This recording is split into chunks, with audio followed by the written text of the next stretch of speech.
It is like a finger pointing away to the moon. Thinking is medieval. They are asking all the wrong questions. I'm sure. Good luck on that subway ride home, you miserable, ugly f***ing wives. People don't know what they want until you show it to them. Trust me, I'm not driving a 7 Series without strippers. I think I read Warren Buffett say something like that. What? Right. Who's Warren Buffett? Well, episode 2. We're actually back? Yes. We made surprising. This is the most consistent I've been on anything in the last 5 years in my life. No, I'd agree. Yep. I'm right there with you on that one. So that's pretty cool. That's very good. And I think we were kind of right. We signified a little bit of a bounce. Yeah, we were right. Yeah. I wouldn't say it was a extreme. I mean, it was a bullish. We didn't get week. No, we didn't. Look, we didn't. You know, I tweeted 84K incoming. Now we didn't do that ourselves. We started maybe the ball rolling downhill, but we're gonna have to wait. And so far, it looks like for some reason 50 is. I don't know what's going on with this 50. I would love to talk about this. Arbitrary numbers. Yeah. Always been a frustrating. Like the $1 is $1. 49.9 and 50K are the dollar does not increase between those amounts, but there is some mental block that people have with testing multiples of 10 that I thought would only happen the first time around, but now that we are retesting 50, it's happening all over again. So I have somewhat of a theory. I think it's whales know that when it comes to retail investors, there's some kind of mental barrier. So that's where they start dumping to keep a ceiling. So there's not actually a mental barrier. We just think there is, and whales think there are. And we kind of fall into the trap. Retail investors fall into that trap. Then we get to, that's the chicken and the egg, which is probably, we could probably break this down about everything in life. But if you have a sell order, if you have it and you're like, okay, well, clearly I need to make money off this, and you had a sell order at exactly $50,000, you're a whole ass bitch. Because well, I mean, do you understand the damage? It depends on what kind of trading you're doing, but I know what you mean. But that's just naturally, that's what multiples of 10 just work. That's just how it works. Why wouldn't you just set it at 50, 100? And it's because somebody else might pull the rug out from under you. Because the only logical conclusion that goes is, well, if everyone's going to rug pull me at 50, then I better bid mine at 49,999.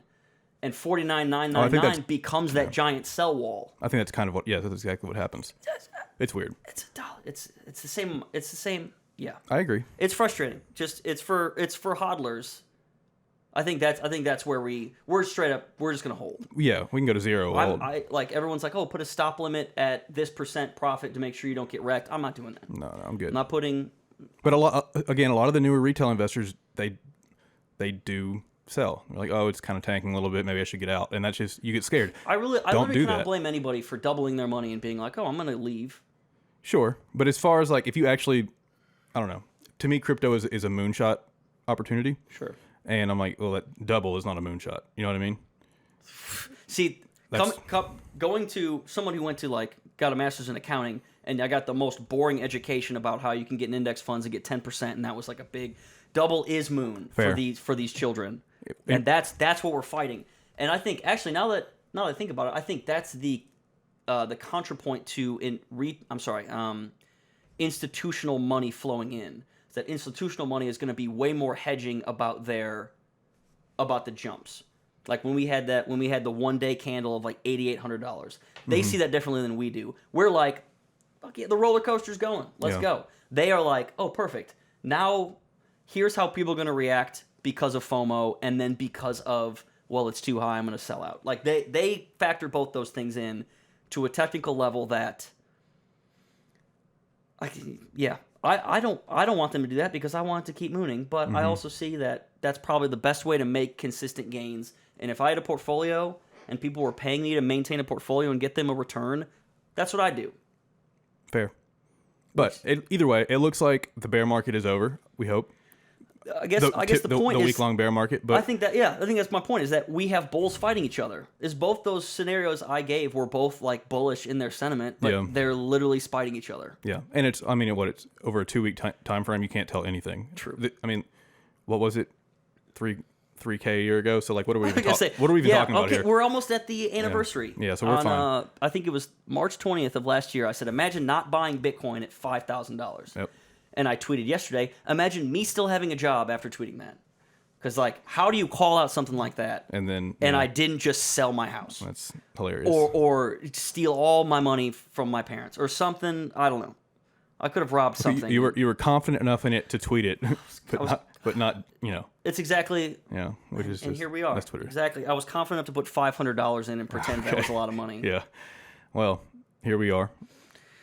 Here we are. We're still living though. Yeah, we're living. We're doing fine. I did want to talk about NFTs, I guess, because we kind of have to. We kind of have to. That's the last week has been nothing but.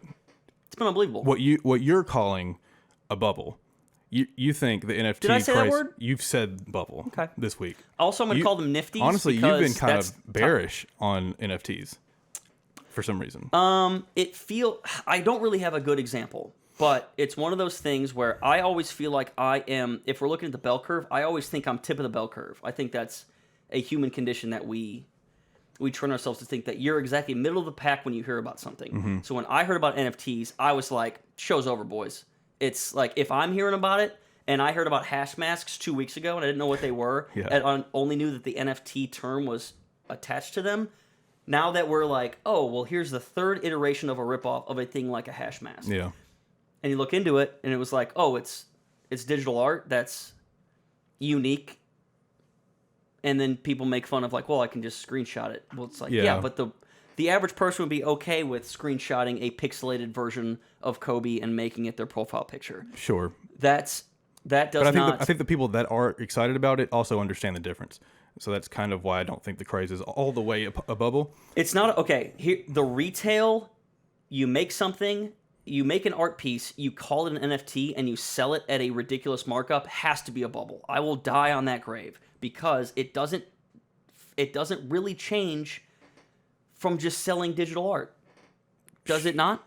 Well, yeah, because there's scarcity, and the cool part about it is not the initial upsell. Like, for example, I was on Rarible the other day, and Rarible, whatever, and Rarible, like rare, like the word rare. Yeah, scarcity, like they're trying to make. Yeah, it's rare. Yeah, dumb. Okay, so I was on Rarible, and fucking based. I came across one artist, and it was genius to me. It looked like her first pieces she was giving away for free, so 0 ETH. Okay, so then you give away 10 free ETH or 10 free items for 0 ETH, and then you start putting more out and charging a little bit for them, but those 10 that were given away for free can still be resold, and she still gets 10% of the royalties. So she's getting her name and her art out in the ecosystem. For sure. The cool part of NFTs is the royalty back end. You can't do that with normal digital art. You have to resell it over and over again. I think that's game changing. Yeah. But because that's the part that can change the music industry. That's the part that can change everything. Is the back end royalties without a middleman. Okay, I do want to get the only thing I'll say is that the digital.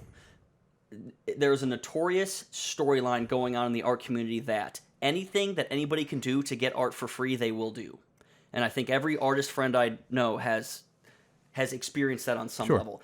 I think that will bring down what we're seeing now more forcibly, almost in a beneficial way, because clearly what you're talking about is a fundamental change to the way we see digital art, because the continuation of royalties is a game changer. Mm-hmm. And then the other applications for NFTs. I mean, me and you were just kind of brainstorming the other day. One thing that like popped in my head was, imagine when NFTs get to like the VR space. Yeah, that when you said that, I got really excited. Yeah, and like the royalty selling is brilliant because it's the. Well, explain what you mean by that. Yeah, I was gonna say it's the ability to prove uniqueness, which it goes back to the why do fakes of the Mona Lisa not sell for millions of dollars? Well, because it's not the original. No. Well, does it look like the original? It looks almost better than the original because the original is old. You can hold it. You can see it. You can have it in your house. Like, why is that not technically worth more? If we're talking about like a true like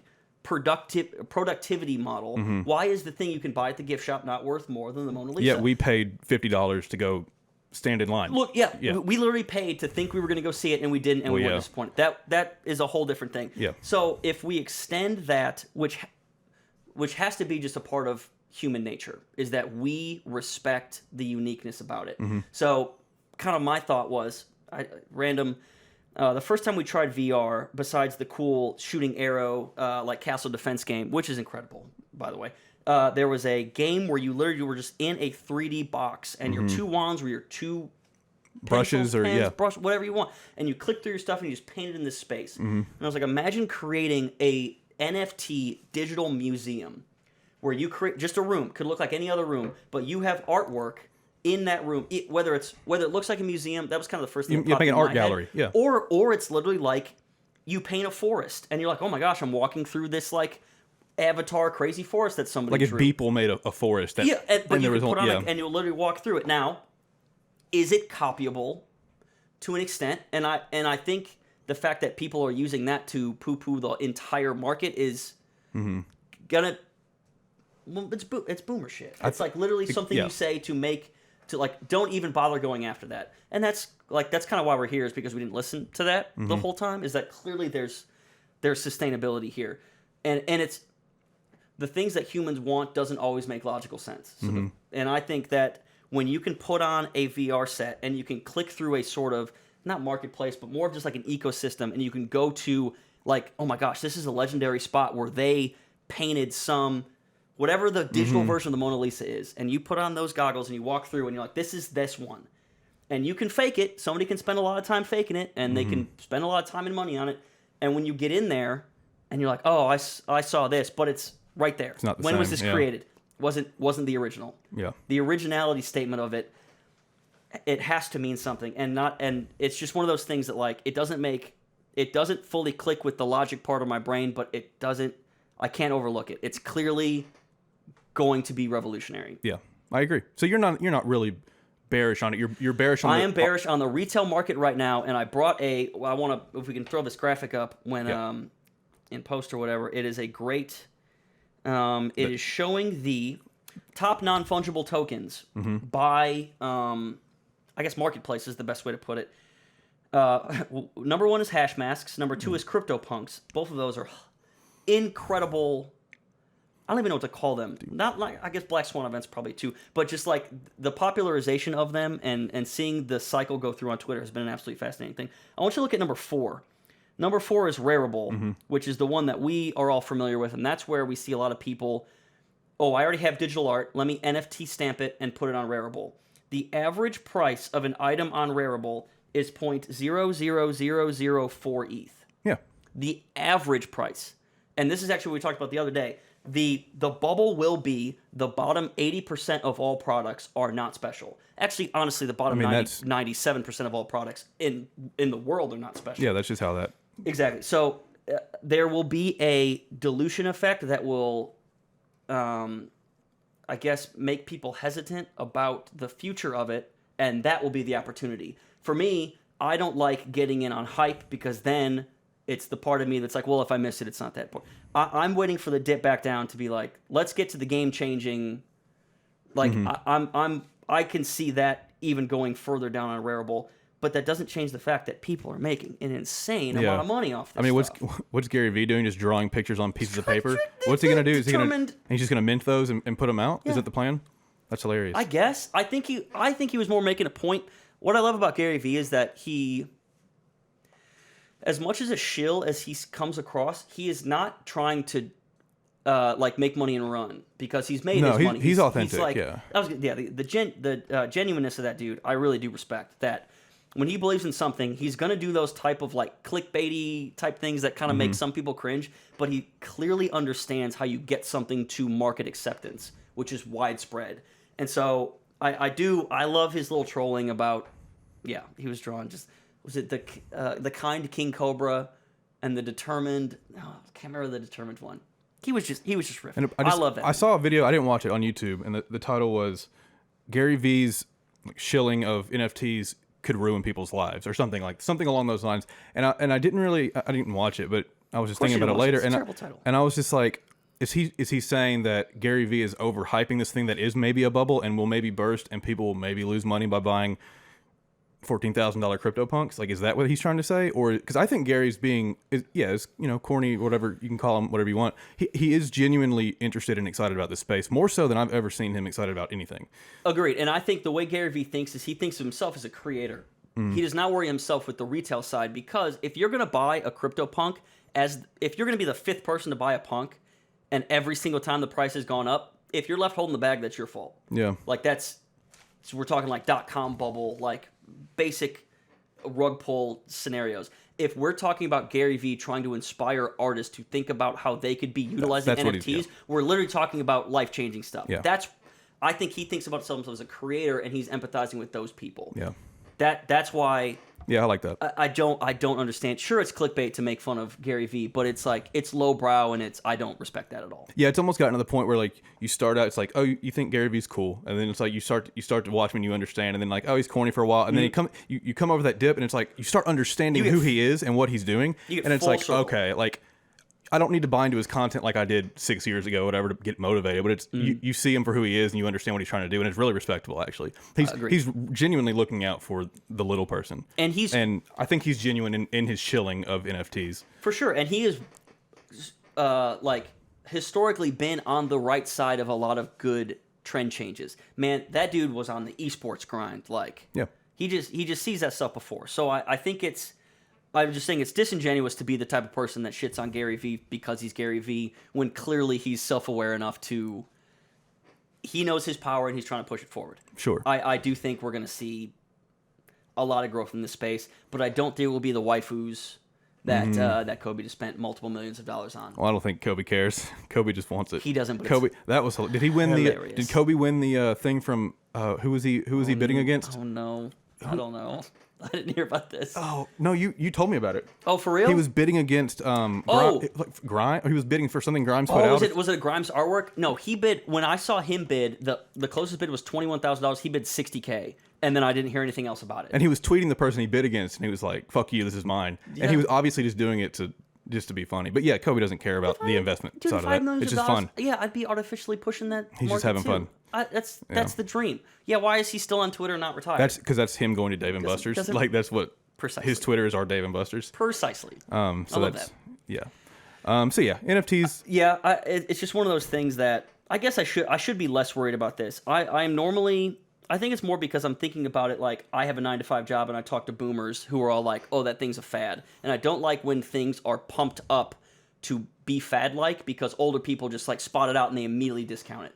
And this is one of those things that clearly has structure to it, and I don't want it to be just like. I don't want the fact that like, oh, I can literally have a piece of art, mint it, and then I'll make $1 million. Mm-hmm. That's not the way to think about. And this again goes way beyond art. You know, it enters into the music space. It enters into our identification. It enters into everything. It really does, and that's mainly what I'm excited about. I think the last kind of big conversation we had about it. I think the two industries it changes the largest is music. Absolutely, music has been struggling to find a foothold in the honestly. Like albums were a terrible idea, and streaming music was always like we just want to create things, and this is the easiest way to get it in people's hands. Yeah, I don't think it was ever about efficiency. It was always about. I'm sorry, I guess it kind of always was about. It was about the easiest way to get it to people, which is an efficiency thing. But it's not like a creative flow thing. Here is like a way more direct way to get from creator to consumer. Yep. Based on whether it's effort or quality. It's not just like one stream equals point whatever album sales. Yeah.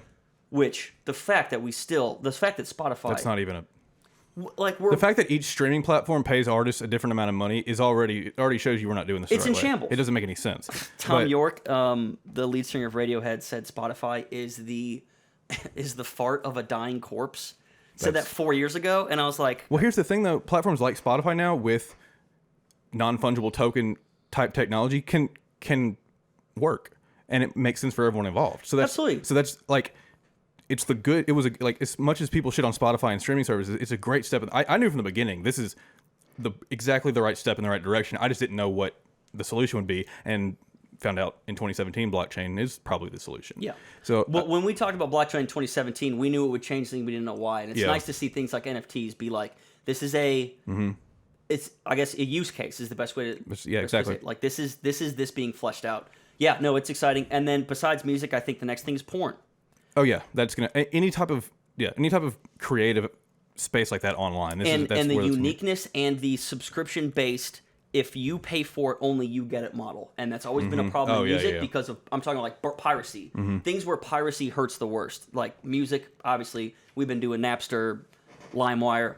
Shout out LimeWire. But then like right now, it's like we saw the explosion of OnlyFans during the pandemic, and I think for good reason, besides people paying their bills, is just the openness, the availability to do that. But you still go to Reddit, and it's just like, you want to see someone's OnlyFans leak stuff, you just type in their name, and it's the personal connection you get through the OnlyFans, for sure, and it's the exclusivity you think you're getting, or people or will whatever. absolutely pay for that now, but there will be people who just want to see what this celebrity's titties look like, and will just Reddit it, and that person is not paying for that right. Yeah. There is an implicit understanding that if you're I don't even want to say exposing yourself, if you're putting out that content, that the people who are paying you for it should be the ones to get it.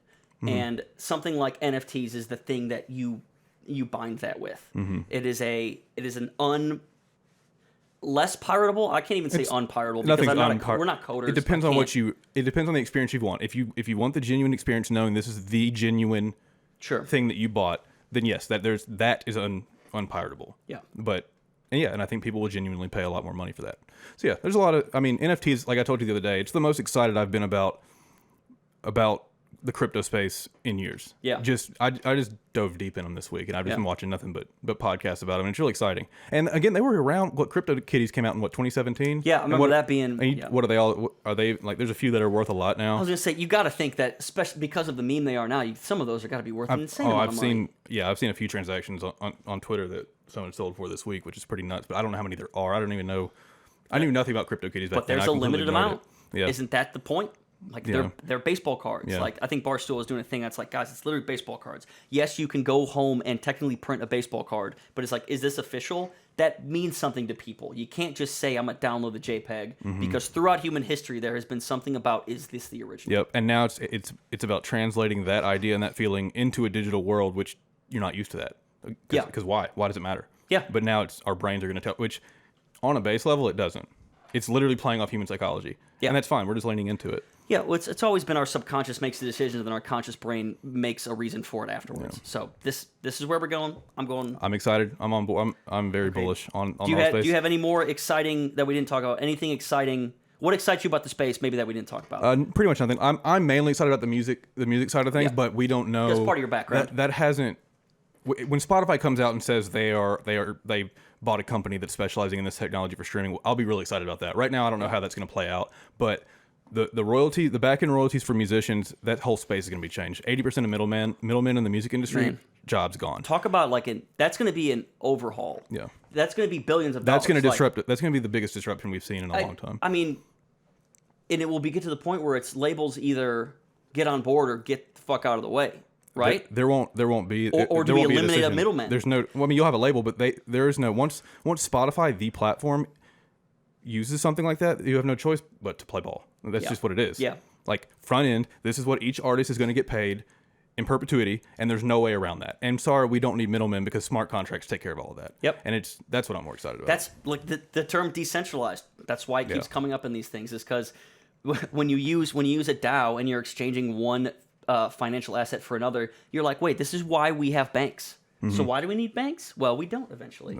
So it's what's the middle ground between musicians being paid this way versus the labels are going to hold on with their fingernails. I mean, labels will still serve a purpose on the marketing, promotion, and curation end, but as far as where they're going to lose out is nickel and diming artists through the middlemen sections of all their deals. Okay, which is wonderful. It's great. It's going to help with sync. It's going to help with everything. So yeah, when I'm hoping we start seeing announcements in that space in the next year. That would be great. I do think you're right that it would start with something like Spotify. It will have to.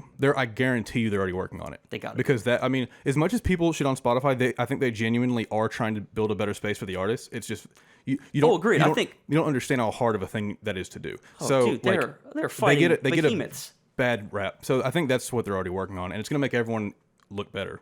From a moral standpoint. You have more ties to like people in the music industry than I do. I don't know how Apple is viewed versus Spotify, but like Spotify seems to be the one that you would like level with, like somebody that you actually knew. Apple is going to be the last. That's what they want to be. They want to be more personal, right? And Apple is going to move last.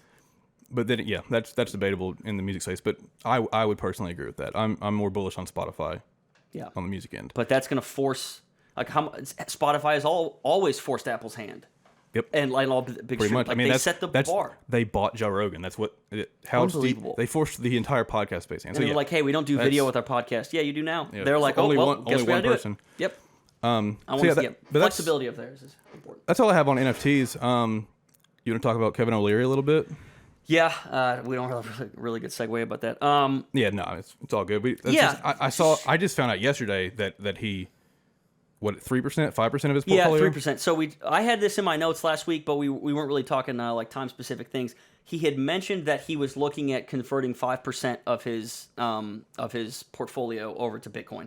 Which shout out to Pomp. I was just about to say this is literally a Pomp thing because the YouTube he shoved video that down I saw, his throat. It was I think it was the 2018. He was on like Fox Business or CNBC or something, and Pomp was on there just straight shilling, like doing what he does, shilling, but with the professional face, with the suit on. Mm-hmm. Here's what Bitcoin offers that we do not. And Kevin O'Leary gave all the. There was no good argument except like it could go to zero and it's a big nothing burger and there's nothing behind it and there was literally he had no reason to shoot it down except like I'm scared of doing it. Mm-hmm. And Pomp was like, this is a technology that's life changing and what did he say? I'm gonna read the tweet. Yeah. So first of all, Kevin Leary laser eyed, which is great. Yeah. Which means he's down for the 100K. Sure. I would assume he knew what that meant before he did it, or maybe not. Kevin O'Leary, aka Mr. Wonderful, tweeted on yesterday, March 1st. Is Bitcoin a currency, property, an asset? Question mark after all three. Maybe all of the above. I'm going with the 3% portfolio allocation, and I'm looking at investing in miners that can create coin under a mandate of zero carbon, so sustainability. Cool. Currency, property, or an asset? I think it's funny that he said property, because that's the one that I would say least of all. I'm not even that's exactly an interesting. sure what he meant by that's that. an interesting take on Bitcoin specifically. That's just an interesting take. Property in the sense like you're taking up digital space, like because maybe the fact that Bitcoin has a finite amount, like, or is it maybe impact? Bitcoin will be the sandbox we all play in, and he's like, I'm taking my slice of the pie that I get to control my own destiny. But currency and asset, clearly, that we talked about this on episode 1. We talked about this in episode 1 that. The currency versus the store of value is the battle that they're going to have to sort out now, and that might be solved in, I guess, altcoins. I don't think we're going to call them altcoins for very long. I'm starting to not even like that term. Yeah, I don't know what I'll naturally call them. Yeah, just companies. Is Ether an altcoin? They're just companies. Yeah. Yeah, Ether's an altcoin. Anything but other than Bitcoin's an altcoin. Yeah, I just think that's funny to say. It's just alternative coin. That's all it is. Because there's clearly top 2. Yeah. But also a year ago, we probably said there's clearly top 3, and then where's Litecoin on the market cap comparatively now? I'm still holding my Litecoin bag. I bought Litecoin at 175 because I was like, oh, this is easy. We're going 200. We're going back to 220, no problem. And then it made me so much money in the 17, 18 runs, and I was like, I'll just hold this forever, and then I don't even look at the price anymore. I think Litecoin is a cheat code for people who slightly understand the market and how it moves in related to Ether and Bitcoin. It is not a product that serves any purpose. I'm sure that Charlie Light or whatever the guy who runs it. He dumped his bags 3.5 years ago. I forgot about that. That's why everybody. He sold all his Litecoin, which I liked his excuse for. He said it was for governance, right? He said he didn't want to. Yeah, he said he didn't want to be responsible for like padding his own pockets. Sure, if he sold at the top, then everyone would panic, and he can't use it as investment. He would look like a shill if he owned it. You cannot use your own company as an investment tool to sell out. So I get it, but also it's like, that's interesting. That made me think about Elon Musk. Thinking about that, who's now the richest person in the world purely because of stock price. Yeah. Interesting. Well, Elon turned the stock market into crypto. That's just what he did with Twitter, when it's quite hilarious. That's really all I had on Kevin. I just thought it was funny that he just watching Pomp try and flip him the last year, and him being so bearish on it, and then it was like he kind of knew he was going to do this for a long time, and he was just playing into his asshole role. It's for sure got the persona that every time him to get the last away couple with podcasts he talked to Pomp about it, he seemed kind of like he would kind of be smiling when he was talking shit about it, and I was like, oh, you're kind of just kind of playing a part here. Because the first time it was literally on network television, and he was there as the anti-Bitcoin guy, shitting on the little guy. Yeah. So that was easy. And then I do think as he got on, it was like you listen to him talk about his investment strategy. There's a good video with him and Graham Stephan talking about kind of his breaking down the way he thinks about investing. This is just one of those things that he has some risk on parts of his portfolio that if you're going to consider risk. Bitcoin risk on, which he does, Chamath does. The people who put big money that consider Bitcoin risk on, it's almost a hilarious thing to say. that it's like, oh, I'm going to put 1% of my into super risky stuff like Bitcoin. And then we're like, oh, you mean literally all of our life savings? Well, that's what Pomp was like. He's like 3% now, 50% in a year. Yep. I'm just like, that's probably how it's going to go. If it keeps going, it will literally eat his portfolio, and you're welcome. I mean, that's Michael Saylor went all in on that bet. That's just what he did. And it was funny. I didn't realize how transparent he did it. He emailed everybody and was like, if you aren't okay with this, I'll buy you out at a premium right now. But this is the bet I'm making. That's the way and if you want to stay involved, that is the way you had to do it. But it makes him such a good proponent for the space that he's going to be a pioneer in crypto. And, absolutely. and he's late. You know what I mean? Like, he's going to be considered a...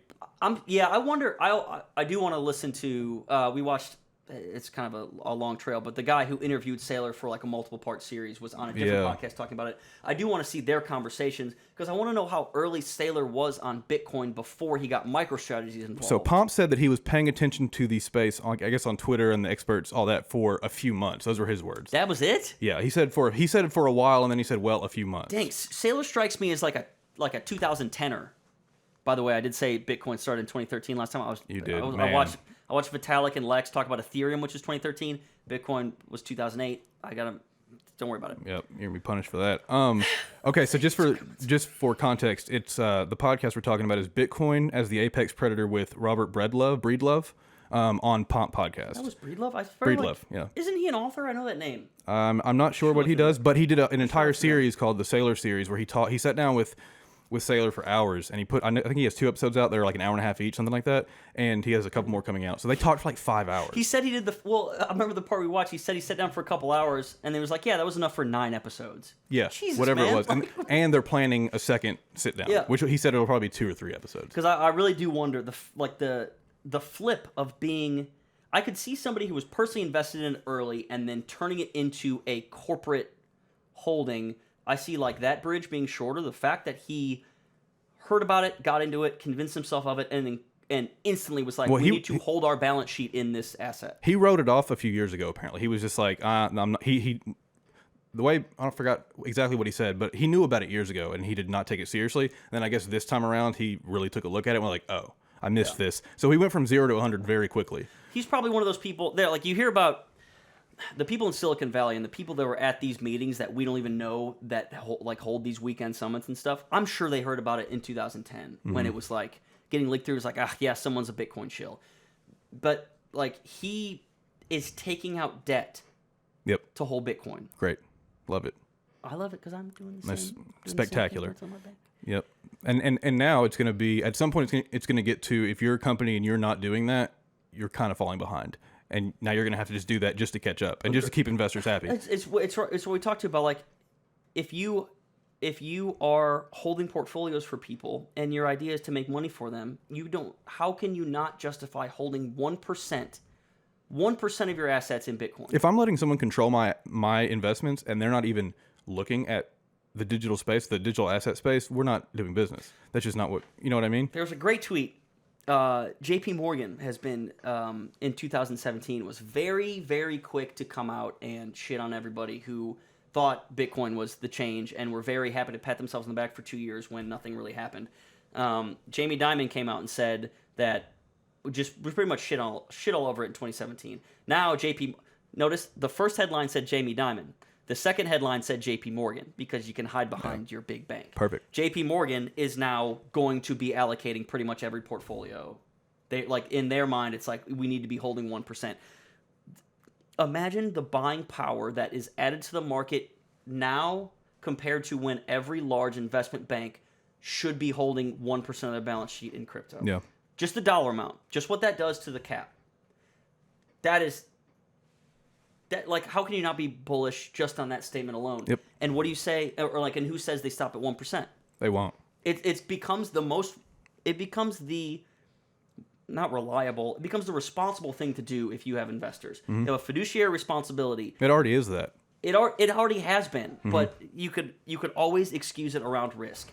Now, it's played out long enough where we have an idea about the risk. It's going to go down. Like the point, we're going to have pullbacks, we're going to have the volatility, but clearly this thing is here to stay, and even if, just like we talked about last time, even if it's just an asset class, make your people some money and make your commissions off of it and go home and be a boring ass bank and let us make all the money. Well, I think the problem a lot of people are going to have now is how long people spent shitting on it and just talking down on it. Now they have to kind of They gotta step eat up to the crow. plate and just say, okay, well, now we're buying it. I think that's going to hold a lot of people back. Okay, this actually goes into a lot of eating crow is an interesting thing, because the first people who would shit on someone like JP Morgan putting 1% in is crypto Twitter, when clearly banks buying Bitcoin is good for us. They're playing into a personality. It's for sure. But playing it's- into personality in the point of losing money. Like, they are not worried about that as much. Yep. Crypto Twitter, they're just memeing at that point. But we all know the sentiment is once institutions get involved, it's a good thing for everybody. Agreed. We're just making fun of people because, Okay. haha, we told you so. This kind of goes on something I want to talk about. Is crypto Twitter too mean? Which I think is. Yeah. I wanted to say it because the question is funny. Yeah. And it brought to my mind because when Soldier Boy. Gotta I love see. I don't even know what happened I here. love Soldier Boy. That man was like, guys, I'm into crypto. I want a Soldier coin. First, he was like, guys, show me your bags. He said something that, like, first of all, the way he tweeted it makes me think he's been in crypto for years. That wouldn't Because surprise me. He's one of those guys that's kind of always been on the cutting edge, but is purposely like he's had no problem making himself look slightly clownish because he knows he's winning. And then when you look back in hindsight, you're like, oh wow, Soldier Boy was kind of ahead of the curve. And then he put out a tweet about buying, and it was just like acronyms I'd never heard before, and he got shilled out so hard. I'm sure they gave him coins to say that. He had BNB, Okay. and I can't even think of another one that I recognized. Oh, he was shilling these coins. He was like, Gotcha. I bought this, and this. Like, y'all should come with kind of deal. And then, of course, BNB went 10, like maybe 5x. That was before it hit it went up to like 260. Yeah. It was way before that run. But the amount of memes of people, I'm sure fake memes, going into his DMs and being like, hey man, have you heard about Ligma coin? Awesome. Yeah, I mean, Oh, it's so good. that kind of, I don't know. To me, it is what it is. Crypto Twitter is good for the space long term. I mean, it's why I even got involved, because I just enjoyed the atmosphere and I thought it was interesting. So yeah, they're probably too mean to a certain extent, but once it's big enough, it's not going to matter. It's just going to be like this little niche of Twitter that's, these dudes were kind of the beginning of all this. The OGs. There's going to be a documentary about crypto Twitter one day. I was gonna say, talk like in 15 years, like Pump It Loom Dart is gonna be just the meme that's gonna be. By the way, I saw a great somebody paid on Cameo to do a Pump It Loom Dart skit, and it's the cringiest thing. It was that woman who found the chargers in Walmart. What are all these charges? Oh, And her. son's Yeah, the doing, TikTok. Like, Yeah.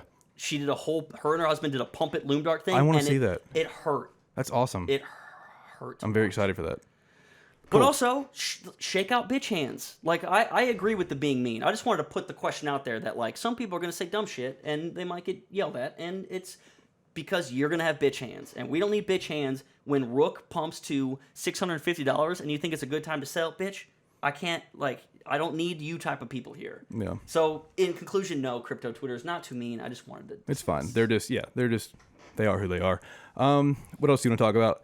You want to talk about so many things. I do quickly. I don't really want to go too much on this, but we talked about stock price. I just want to put Sure. up this graphic really quick. Yeah. Ledger Status posted this, and it was, geez, I think he said something like, "This is terrifying." Okay, so the white line here is stock price, last stock price of the small caps, the Russell 2000 index. And you see over the past, that chunk is 2020, so that's pretty much the last year and a half. The absolute skyrocket from average stock price, and the absolute plummet in the red line, which is EPS, which is earnings per share. Earnings per share is how much revenue, I think it's revenue, I don't think it's profit, I think it's revenue. Revenue divided by how many shares outstanding. Look at this divide, pretty much on the line of 2020. Look at the spread where EPS is negative. EPS is negative 3.8. And stock prices have never been higher. Makes no sense. And people are telling us that we're being speculative by buying cryptocurrencies. I cannot... Yeah, who did you say said Bitcoin's over leveraged right now? Michael Burry said Bitcoin's over leveraged. Which is yeah. I guess hold on. I actually want to read that Michael Burry tweet. Let's do the whole the over leveraged one, Yeah, because he had a good one. Do you have it? I don't have that one. I had the one about the old man in the house. Oh, okay. Yeah. Well, either way, I just think that it's funny that someone like Michael. I guess he is a smart guy, but it's just funny someone as smart as him is saying that when if you're going to call that over leveraged, look at the entire U.S. economy. What are we even talking about? I have a feeling that Michael Burry is a perma-bear. And the day that man was born has been bearish on everything in the world. And in 2008, he happened to be right. Now, that does not mean he's not brilliant. That dude, if I pretty much only know Big Short and what I've read of his tweets. I'm sure he's put out books. I haven't read in this. I'm sure he's a brilliant man, and his technical analysis is insane. But that man's a perma-bear. Yeah. And he is... And he's made his money.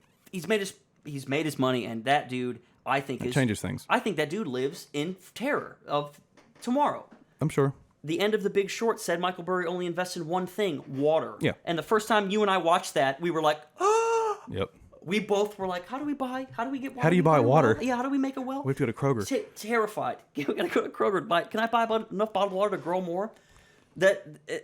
So I do. I wouldn't shit on him. I just think it's funny that people like that are saying things like that. It's like you of everyone know what's actually over leveraged here, and it's not Bitcoin. True. And I do think Binance put out a great tweet about that 21% of their users trade on 125x leverage.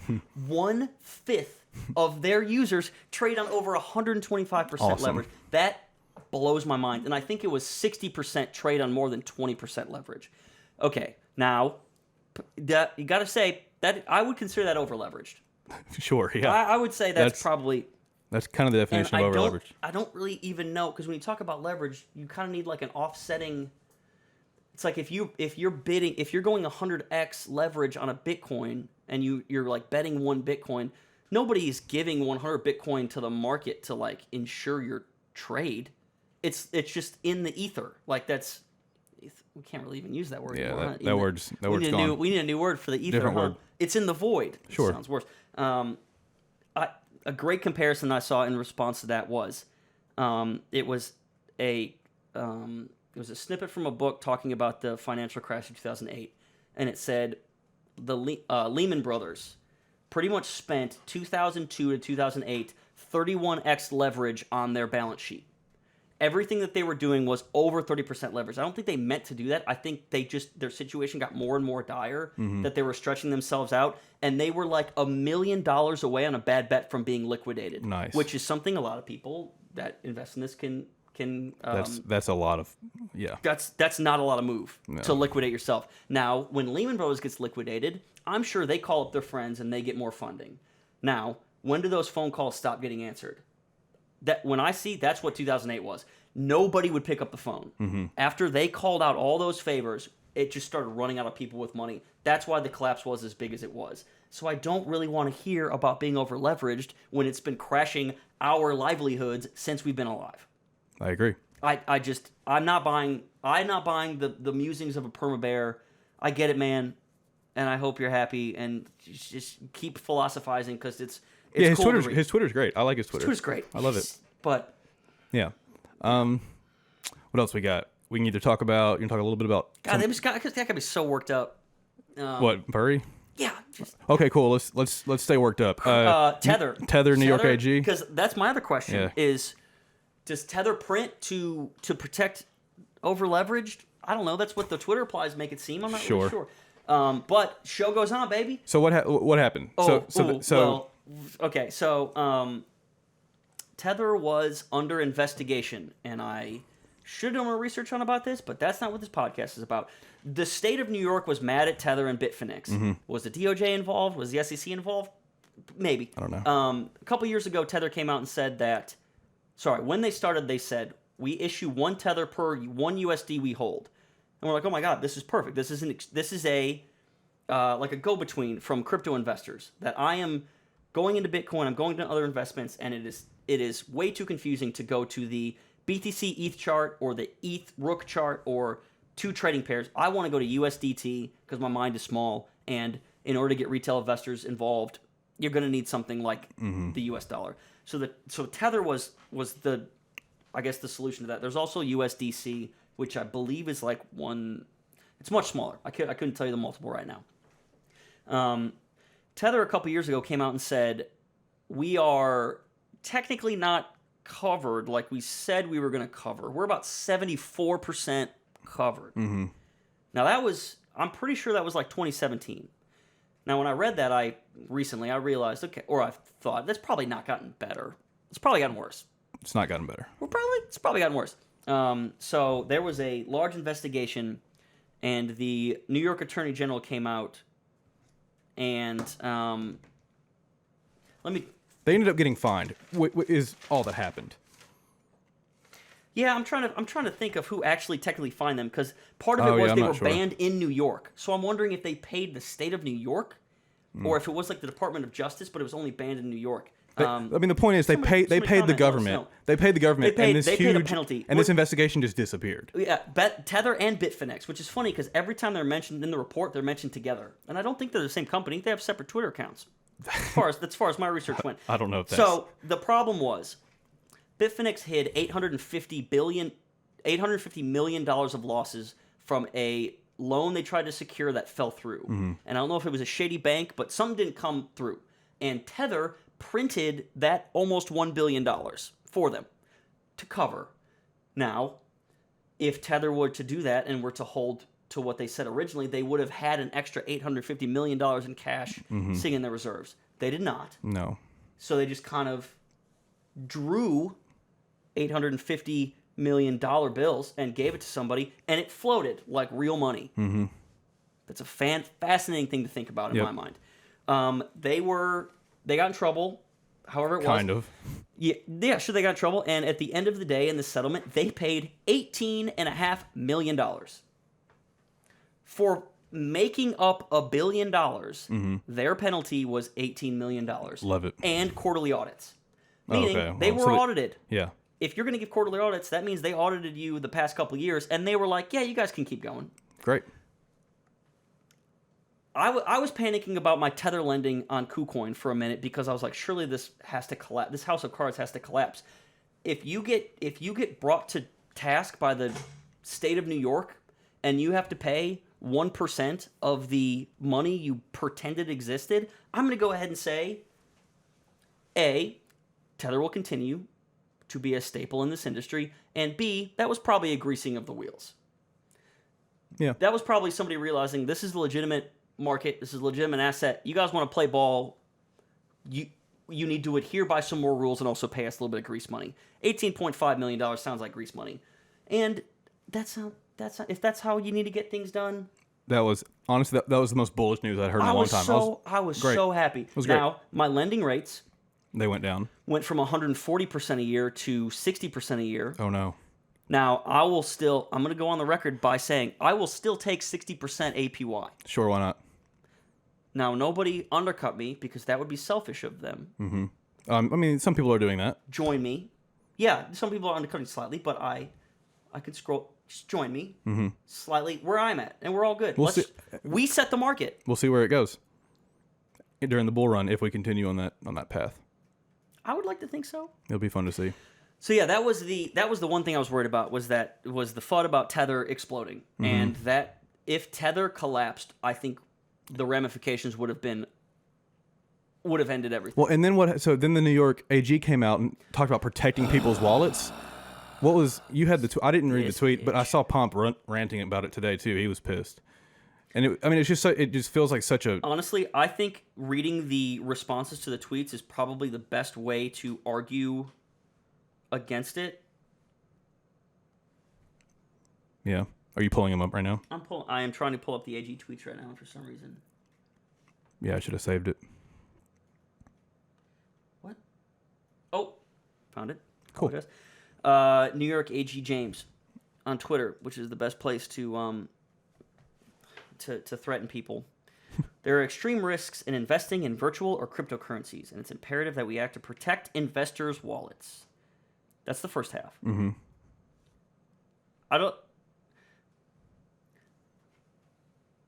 Talk about infantilizing. That's a word. Like the people that you claim to work for. Yeah. Clearly, you can't handle investments, so We are need to here protect to you. protect your wallets. I'm warning New Yorkers and investors across the country that investing in this unstable market is not prudent and could cause devastating losses. How can you let that statement float with no other caveats? That's it. How can you objectively say something like that and with a straight face? How can you say, we're going to protect your wallets, this is an unstable market and it's not prudent? They're just it's the most transparent. We're protecting ourselves. Please think we're protecting you. Please work. That's all they're thinking. And then let this serve as a warning to everybody trying to scam, yada yada. Like, we know that ICOs based on nothing are scams. And also, you know what are scams? People calling pretending to be the IRS. Yeah. And people give money to them. I think you need to focus on what's important, because clearly people are making a lot of money, and there are very impressive real companies that are coming out of this. And what else did you think would happen when something replaced the banking system and had to make up tens of billions of dollars instead of in decades, in a couple years? Yep. Isn't that what we're seeing? Well, they know that's what we're seeing. Banks are playing in this sandbox of billions of dollars that they've built up over decades and centuries. And now that there's a new game in the block, you're like, well, it's growing too fast. Oh, you mean because it's the correct answer? What else would happen? I cannot. It's just like I guess I kind of love it that they're like, all right, children, now before you do something like this, we want to let you know that there are risks involved, and it's not prudent to make 10x on your bags. Which honestly, like this part of the curve is honestly bullish, because what's that saying? First they ignore you, then they make fun of you, then they fight you, then you win. Then you win. We're kind of in the fight stage now. Three years ago, we were still in the making fun of you stage, and now we're starting to get into the they're fighting you stage, and that's honestly pretty awesome, because that is true. Now that's a quick turnaround compared to everything else. You're right. Just existence. So that's honestly pretty hilarious, because we all know, people that have been in the space this long, we all know that's not going to change anything. Tweets like that, they can't do anything, and they know they can't do anything, and that's it gives haters I guess not a platform, more like talking points. Great. I kind of want, bring on the haters, let the market That's true. grow slower, let me get more bags in there. Who cares? That's what we like, talked I'm about. not like, it doesn't matter to me. Hate all you want. Can't wait for the next 3-year lull so we can build up money let's and crash put all again. our money. Yeah, I'm so sold now. We can crash to 20K again. I won't care. Because I need a little bit of time to get 200K together. I want to put more bags in. Let's go. Agreed. So I do. Man, listen to Sue. We talked about Suzu last time, and we talked about the Kobe podcast. Goodness gracious, I don't know if I can be more bullish than listening to him talk about, like, when he's like, well, clearly this is the super cycle, yada, yada, yada. When he talks about it like an absolute, it's like we are no longer to the halvening every 4 years we see a crazy market volatility section. We're at the Bitcoin is an institution. How does that acclimate? He was very matter of fact with it. I don't think Greatest way to put it. Yeah, he believes that's happening, and he's honestly probably one of the smartest people in the space. I do want to just put it out there what they said. He said when I'm gonna paraphrase here. I'm not sure exactly how I said it, but when he said something like when Bitcoin hits mainstream adoption, and I think he meant it more like when it's used as a currency, when it's legitimately able to. It's a little bit of chicken and the egg too. He says when that happens, we'll see less market volatility. Yeah. And Kobe and Ledger just like kind of like vigorously nodded like, yeah, totally. And that made me think that some people in this market and people who have been here longer than us think that at a certain point Bitcoin levels, that we see this until it reaches its, let's say, intrinsic value. I like that term because in stocks it makes sense. Like if a company is good, it has an intrinsic value of, like there's an earnings per share calculation you can make. Well, you don't mean levels as in plateaus, though. You just mean steadily. I kind of do mean plateau, or at least moves with inflation. But like I don't at think that point, we're not basing things off the U.S. dollar anymore. I think what they mean is a steady, healthy growth without volatility. I don't think they mean plateauing. That almost scares me more because there's a finite amount of Bitcoin. There are going to be more and more people in the world buying it. You can't plateau unless people stop trading Bitcoin. No, I guess that would make you know what I'm saying. In my mind, that would make me think that it's as long as the population continues to grow. I would, in my mind, a linear curve meant like what hyperinflation or I guess overinflation means now is that like you don't want. That's more. You don't want your dollar to grow as an asset really, because you don't want to hold dollars in savings. You want dollars to be useful. Well, that's the point of there being scarcity. The fact that we don't have scarcity right now is why inflation exists. So if there's a finite amount of Bitcoin and more people adopt buying Bitcoin, it can do nothing but at least it can come down on volatility, but it's going to keep growing. It has to, which is kind of the whole point of what we're. Okay, that is actually that's the answer I was looking for. Yeah. I think that's what he was talking about, which is exciting because once it gets to that point, then it's no longer looked at as a dangerous market. That's what you buy. Well, maybe it's the PTSD. I can't imagine a non-volatile Bitcoin market. That's almost yeah, that's, I mean, unrecognizable. that'll be 30 years from now, but it'll be, we'll look back on this. This is the revolution that we're living through. I mean, we're going to be able to look back on this and say, wow, remember when, for those 15 years, how crazy, what is the real money now we say was? 30 years, but like we always talk about the .com bubble of the mid 90s, but like by 2004, the world was different. Yeah. Yeah. I mean, 2021 now we're seeing the leak down of like, well, of course, social media is the new talking to people. Yeah.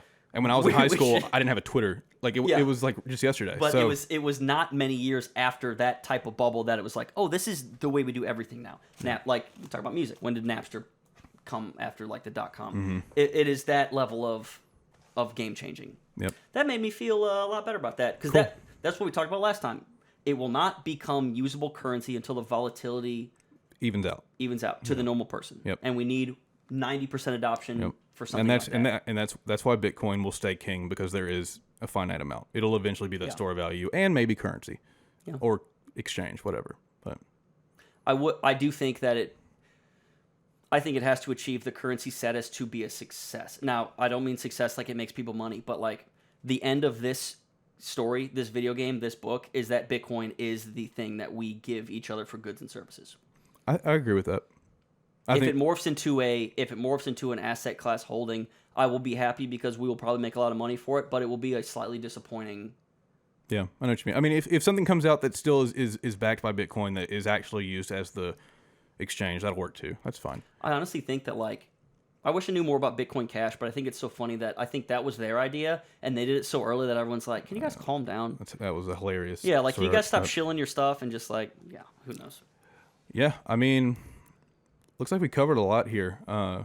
We've been going for about an hour. You want to do a little bit of a... Dang, really? Yep, you want to do a little bit of long or short again to wrap things up? Yeah, well, no. You want to talk about something else? Quickly, let's talk about a little bit of alts. I just want to talk... I always want a part of this to be... like follow alongable. Okay. So like kind of what we're looking at, what our money's in. We don't need to get too specifics, but give me something that you got your eye on besides the big two. As I said last time, I have not jumped heavy into the alt game in the last few years. I've just been kind of holding Bitcoin, a little bit of Ethereum. But one thing that has caught my eye a lot more is the ADA stuff going on. Big week. And I mean, to be honest, we always make the joke, like the ADA joke, that it's like, oh, how much is ADA worth? Or what's ADA doing? Nothing. They have huge potential. Like, what do they do? Nothing. They have a lot of potential. It's so great. much potential. Like, that's been the joke, but it looks like now. So I didn't realize that. So Ethereum came out and they knew that there were a lot of bugs with Ethereum. It just came out and they were saying, we'll just adjust as we go. We'll figure things out in real time, which there's a benefit to that. You're actually seeing real use First cases. Mover type exactly. Of, And you're getting the first mover name recognition. ADA went the other way. They said, we're going to work on this for years, see what kinks need to be worked out from things like Ethereum, and then we're going to essentially just publish ours as Ethereum 2.0. It's already going to be fixed. Sure. And I mean, that's good and bad from their perspective. You're not, from a branding perspective, you're kind of losing out. But if it comes out and it is actually better, I don't know the details on the tech, but if it's better than Ethereum 2.0, they kind of win that. That's great. I just don't know if that's going to be, if the name recognition is going to be enough. Man, that brings up so many good, interesting parallels between like sectors in the stock market. Like, Chamath had a really good point about, like, if you believe in a certain tech sector, across the history of the past century, it has always been a better gamble to put all your money in the number one player than it has been to spread out to the top four, thinking surely one of these is going to go well, or high tide rises all boats. I wonder how something like Link, which would be the one that I kind of want to talk about. Link is clearly the leader in the smart contract game, and like that is the grease that moves a lot of gears, and people rely on that to an insane amount.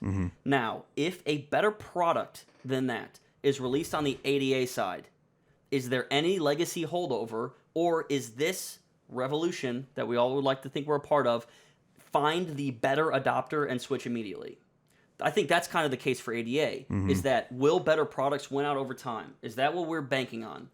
Or how far does name recognition? It goes back to like human psychology. There's a name recognition thing, but there's also like a usefulness case. And sure, I think we. It's funny, in 2017 we're all just like kind of shitting on Tron, but Tron's still around almost at the same price that I remember it as back then. Clearly they have some sort of purpose. How many people on Twitter are so gung-ho about ADA, almost to like a Ripple level? Yeah. There has to be something to it, and if it works, I will drop the memification, and if it's a better product, then I'm on. You know what Same. I mean? I mean, That's how I want to see it. I mean, we're also kind of in a little bubble being in crypto Twitter, so it's like I do think long term the better product will succeed. I just honestly don't. I mean, maybe Ethereum 2.0 is that better product. I don't know yet. True. So we'll just have to see. I do like me some Vitalik, man. I do. I love him. I just don't know anything about ADA, so Sure. it's just hard. I will say that Vitalik versus Lex, just bringing him up, those two people in a room together is the best way to kind of like digest Vitalik because of how You're talking about Lex Friedman's podcast. Lex Friedman podcast with Vitalik is it's older, but I love Lex so much. he's great. The way he talks to people, it lines up perfectly with kind of like an oddball like Vitalik to get his ideas out. That I have not sat through that whole. I watched the Vitalik, Eric Weinstein on the Portal, and it was a little difficult to get through because both of them don't like dumbing things down. Yeah. So I was like, this is kind of just y'all are just sure playing that a game was- for yourselves right now. I'm that not was really a take understanding. notes and research later type of. Sure. That's funny. That was like I think I tried to read Mastering Ethereum by Antonopoulos, and I was like, this isn't gonna happen. We're not gonna do this. Oh my gosh, I bought Big Principles for Navigating Big Debt Crises by Ray Dalio. Good luck. Oh my god, I opened that book and I was like, what am I? Oh, so many Yeah, charts. let's just buy more Bitcoin. Let's just That seems easier. Yeah. I mean that's really all I had on Audits this time. I needed to before next week. I'll dive some more into some that I'm interested in. Yeah. Enough to somewhat talk Just about them. Even like on your watch list, you know, Yeah. there's so many times where I look I have a at couple on something- my watch list that we'll get into. That's kind of how I got started in the alt, in like spreading my money out was if I could prove to myself that I could add things to the watch list in the order that I liked them and then track them from there. Yeah. It's like pseudo investing. It's like, do I have a good eye or not? So mine is still Link. It's interesting to see them. I saw a tweet. It was literally like a month and a half ago. It was like that was the last chance you're ever going to get to buy single digit Link, and now it's at $29 and it's or 28 something like that. I got a little bit in there, bought it I think at like 11. I should have got more. But yeah, it clearly seems to be, like I said, the grease that moves the cogs, the thing that everybody's relying on, and yeah, I don't see that going down. I want to see how high that can go. The fact that there's the Link Marines too. I love cryptos with fan bases. It's great. It's so. It's funny. like It's so buying funny to cryptos me. is like sports to me. It's great. Yeah, I love exactly. it. You got two more that you're just looking at that you just say, well, you'll think will go up from now. I know that's Yeah, general. I mean, I'm still just because I accidentally bought in quick on Uniswap. Yep. I'm sticking there, and I don't have a specific one, but I'm looking heavily into putting something into an NFT marketplace token of some sort. I don't know Okay. which one, but there's going to be something there. I would assume most of the NFTs have a native token. Most NFT marketplaces have a native token that you transact in. So I don't know where I'm going to go with that yet, but I think that's going to be a good because I'm not going to be good at picking digital assets to buy and hold. That's just not going to be a thing. I'm not going to flip CryptoPunks. So like, Sure. I think I want to find the marketplace I like the most, and I'll probably end up going in pretty heavily on something like that just for fun. Okay. But yeah, that's all I got there. Yeah, I mean Uniswap. When this is the first cycle that I kind of started using Ethereum and like to go on like Uniswap and Keeper and Badger and some of those. And yeah, I'm like I see why Uni is considered a market leader. Like it's very easy to use and it's a very interesting. Aave. Yeah, I love mean, you Aave. gotta- We're gonna keep talking about it. We'll always love Aave. But like, I think Aave does what Uni does. I think it's a marketplace with liquidity staking, but we've never used Aave. We just bought Aave it. at $17, and we're so proud. It's like We're so smart. I'm so smart. I love it. Love them so much. Good job, guys. I knew exactly what they did Totally. 3 years ETH ago. lend. Yeah, that sounds. It's got ETH in the name, and they lend. Yep. People need to do that, right? Love it. We nailed it, by the way. And then yeah, I just want Rook and Badger to go, man. I just want Moon. I just need that.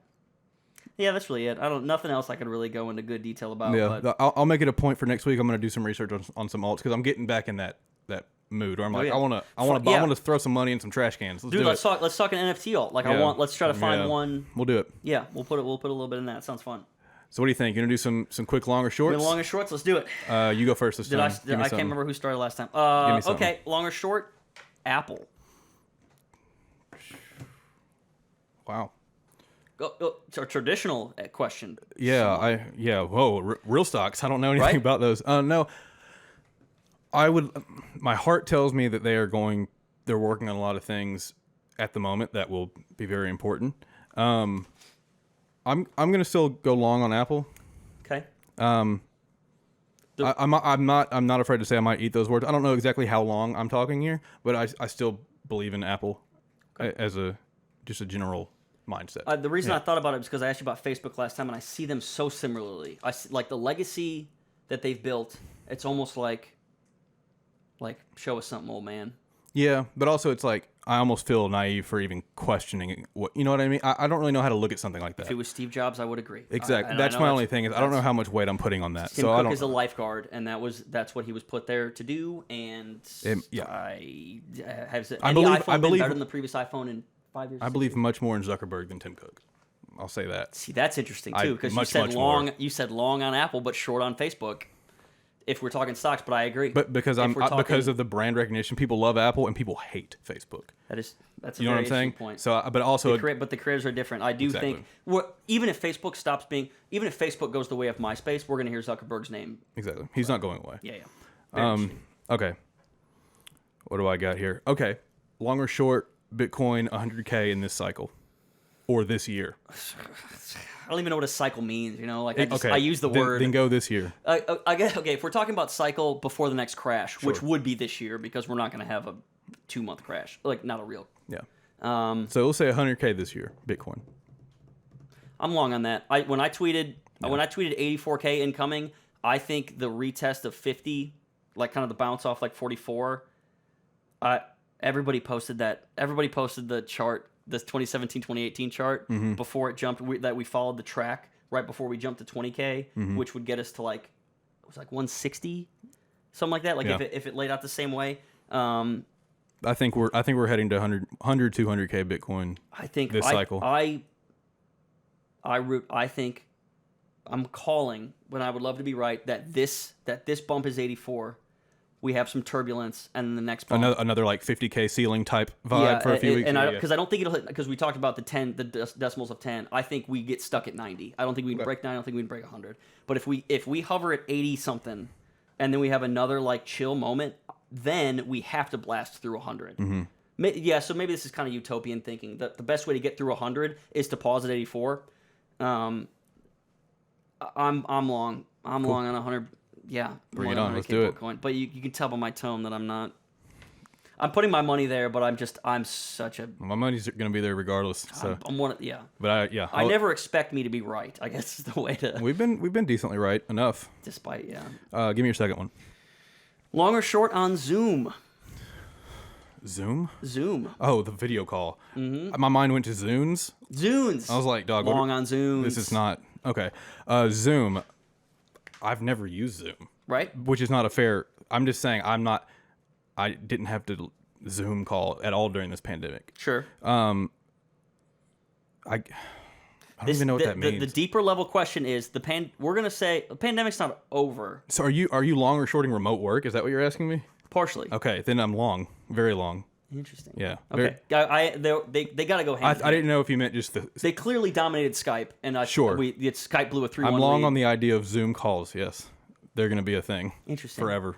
Okay. Yeah. I think there's less and less people are going to say are going to accept having to go to work. Like I have a friend of mine right now. Okay. She just quit her job and she's applying for another one, and every single job she's considering accepting an offer from, they're all remote positions. Every single one of them. And it just blows my mind that like if I went back into the workforce right now, I could just get a remote work position. I think that's going to be the theme after COVID. Okay. People are just saying we did it for a year. Why do I have to come to the office? So yeah, long on Zoom calls. Interesting. I'm going to read a very now that because I'm remembering why I asked that question, and it was a Morning Brew, which is a great email newsletter that I would suggest everybody sign up for. I wish I could plug my referral link, but I would just get like a water bottle for free. They said that of course that it's in a different one. I'll paraphrase that there's like a Zoom fatigue going on, and that we're seeing spikes in like this workplace stress differently than we have previously, and it's because psychology, whatever studies, I know studies is kind of like a middling word, that studies show that Zoom calls are so intensively face-to-face that they exhaust us at a insane higher rate than normal meetings. That's how I am with FaceTime. I can't FaceTime. Agreed. And it's because when you're that close to somebody, you're either fighting or you're fucking. Mm-hmm. And that's what they said. You were either in conflict or there's sexual tension. There was no other reason to have your face that close to another human. And Zoom call sets that as your daily work parameter. And I really wonder in 5 years if there's like what's the, do we see the Zoom fatigue so much that people are like refusing to do Zoom calls? Or is there literally a group of people that does Zoom and there's a group of people that don't work on Zoom? Like I literally could see a huge Also, bifurcation in that type of. That psychology might change. Agreed, but what does that mean in in a short amount of time? That's even a cooler question. Yeah, so we'll see. Very interesting. But I just thought it was very cool that the way they. That is a good. I had not heard anything. Yeah. I had not thought about it that way. That is interesting. Yeah, Lieberman, Alex Lieberman, follow on Twitter. He started Morning Brew. It's fascinating. Yeah. Where's my second one? Oh, okay. This is okay. So, long or short on this statement, kind of. Mm-hmm. If the NFT bubble bursts in a big way, and a lot of people lose their bags, was it all still good for crypto in the end? Ooh. Because this is by far the most interested, the commonplace person has been interested in crypto. Like Gary Vee shilling this like crazy. Yeah. So, say all these new people come in because of NFTs, and then a large percentage of them lose their ass. Good for crypto. Good for the digital economy. Yeah, that's kind of because it's general. Do you think even if a bunch of people lose out? I think good, and I think almost better because you get the Logan Pauls out of the. You shake the Logan Pauls out of the trees.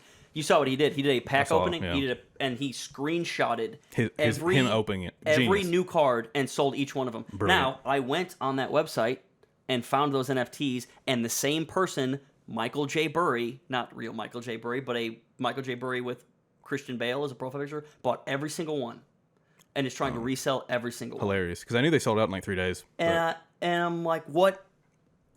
Does that represent the true marketplace? It's just a good story, yeah. I like shaking those people out, and if people get FOMO, I'm sorry, if people like get burned, and it takes them so long to come back in, then they will FOMO in and buy our bags. Yep. That's just how it works. I mean, yeah, I completely agree with everything you said. That's how I feel about it. Yes, I am long that statement. Give me your third one.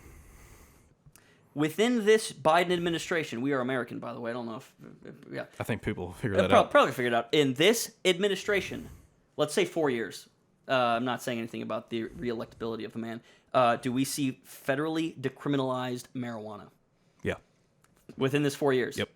I like it. Yep. I think that seems like the him and Kamala both want to do that because I think she's going to run, and I think that's gonna be a big thing she's going to want to sign off on. Have her kind of be the proponent of it. That's gonna make up for a lot of the fudge she gets on her end. Yeah. Because they're feeling pretty Republican right now, and then people kind of feel that way. It's like, and they know that, and that's why you kind of owe me $1,400 and you're bombing Syria. Like, yeah, what are you doing? No, I think they both are going to wrap their head around that. I think that's on the way. Interesting. All right, my last one. Long or short on, as they existed pre-COVID, movie theaters post-COVID. I was going to ask that too. It makes me so sad. And speak objectively because I know you love them. Okay. They're gonna. I'll let you answer. They will not. Oh, this is a layered question. Okay, in 4 to 5 years, I think they will be very recognizable to what they were in early 2020 and in 2019 because I don't think movie studios will give up that. I think the direct to streaming experiment was, I don't want to say a failure, but not ideal. So far, not great. And like we see, like Barbara Broccoli, which is the wife of James Broccoli, who created the James Bond series, will not put out that new Bond movie until theaters are open. Tenet would not go direct to streaming. And I appreciated that personally. There is something about the movie theater experience. Now, what I do think we'll see, and it's what AMC is doing now, is that group private party movies will become way more popular than 1 to 2 people going to a movie theater and just catching a movie. I do think we'll see it more of like let's rent out the whole theater type of. So maybe movie theaters get smaller. Mm-hmm. I can't say I'm long because like I'm sure they were making money hand over fist before. Well, even to short. Like honestly, I'm sad to say that I think it's going to be slightly short because I think Netflix will keep dominating. Disney Plus is going to keep putting out mediocre content and keep growing. God, they have almost like 100 million, or I think they crossed 100 million users. it is bad for content. Bad for movie theaters means bad for content, and as like a movie buff, that makes me sad. But you think that they'll Even cut? to short. You think they'll come back in some capacity? Then? I think it'll come back, but it won't be what it was. Great. That bums me out. Well, That's we'll three? see. That's three. apart? That's 2 Kinda podcasts. gonna end me on that note. I want to go watch a movie. We can do that. We We can watch. 10. We'll go watch a movie now. Cool. And next week we'll do this again. We will. Well, I wonder what's going to be the NFT of next week. I'll find a good one. I'm excited. Oh, you mean the next hype for next week? Yeah. Well, who knows? Maybe. It was around, but it wasn't. Just came out of nowhere. Yeah, we'll see. It'll be very interesting. All right. Movie time. Big thanks to our sponsor over at CryptoCandies.io. Head on over to their website and check out their selection. They're always adding super dope and unique new crypto-themed designs, and we greatly appreciate their support. Thank you guys so much for tuning into this episode of Crypto Dojo. If you enjoyed it, be sure to rate us 5 stars on Apple Podcasts, follow on Spotify, and subscribe to the YouTube channel. And feel free to hit us up on Twitter and IG at Crypto Dojo Pod. We'd love to hear from you.